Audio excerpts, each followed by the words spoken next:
Alors c'est un Macprolo qui est positionné en tête de pont, je dirais, de la ZAC Clichy-Batignolles. Il se trouve sur le square des Batignolles, c'est-à-dire le square historique du 19e siècle, et il va dérouler tout l'ensemble de cette île. Finalement, l'opération des Batignolles est presque une île dans Paris, qui est entre le parc Martin Luther King, les voies ferrées de la gare Saint-Lazare, le square des Batignolles au sud et le périphérique au nord. Donc vraiment, nous sommes à l'articulation entre le Paris du 19e siècle et cette grande opération du 21e siècle. Alors effectivement, sur l'ensemble de la ZAC Clichy-Batignolles, en général, ce sont des immeubles de bureaux qui devaient prendre la première couche sur les voies ferrées directement. Dans notre opération, les choses sont différentes, puisque l'immeuble de bureau ne représente que 5 000 m² sur les 37 000 m² que nous avons traités.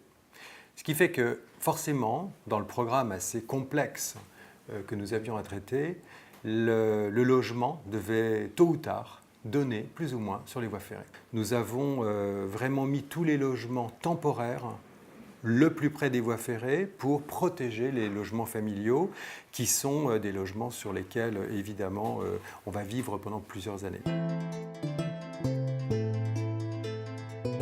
Pour, je dirais, harmoniser et rendre qualitatif cette densité, parce qu'elle est réelle sur ce lot, il était très important de donner une vraie présence végétale sur le site, que ce soit sur l'ensemble des espaces collectifs, sur les rez-de-chaussée, à travers par exemple la grande galerie du centre commercial, mais aussi le végétal se retrouve sous forme de collines formant paysage en vue depuis les logements familiaux, et puis éloignant justement l'ensemble des logements des voies ferrées par exemple, faisant aussi un confort acoustique accru par la présence du végétal, et toutes les terrasses sont végétalisées.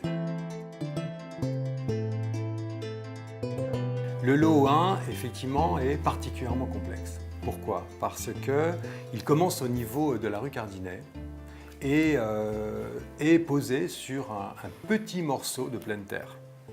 Ce petit morceau de pleine terre nous permet de faire entrer l'ensemble des voitures du parking public qui se trouve sous le lot dans vraiment une capacité maximale, puisqu'il n'y a pas de voiture sur l'ensemble de la ZAC, et c'est le seul lot qui possède un parking public.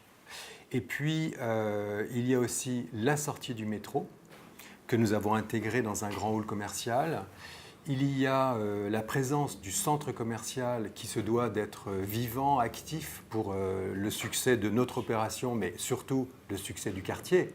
Et puis après, il y a une résidence doctorante, il y a des logements PLI, c'est-à-dire en prêt locatif intermédiaire, donc un statut, je dirais, entre privé et public, quasiment, au niveau des loyers. Et puis, il y a aussi des logements en accession. Et ces logements en accession, puisque finalement ils étaient assez minoritaires sur l'ensemble de l'opération, nous les avons évidemment mis dans les étages supérieurs.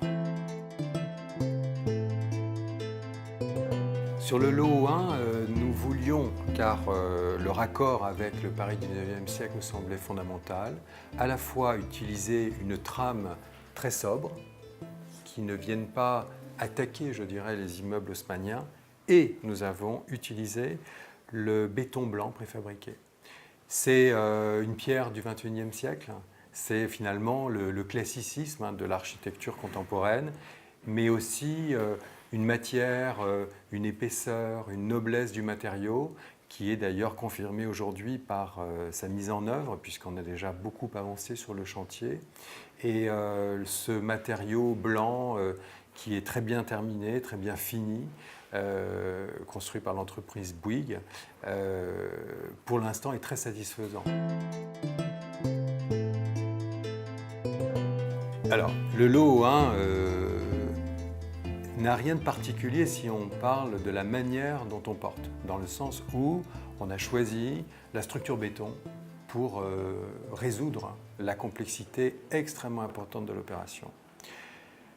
Mais pour autant, les portées sont énormes puisque le centre commercial offre un grand hall ouvert sur la rue Cardunet et sur le parc qui fait 6 mètres sous plafond et qui porte au-dessus l'ensemble des immeubles de logement en particulier et aussi des commerces.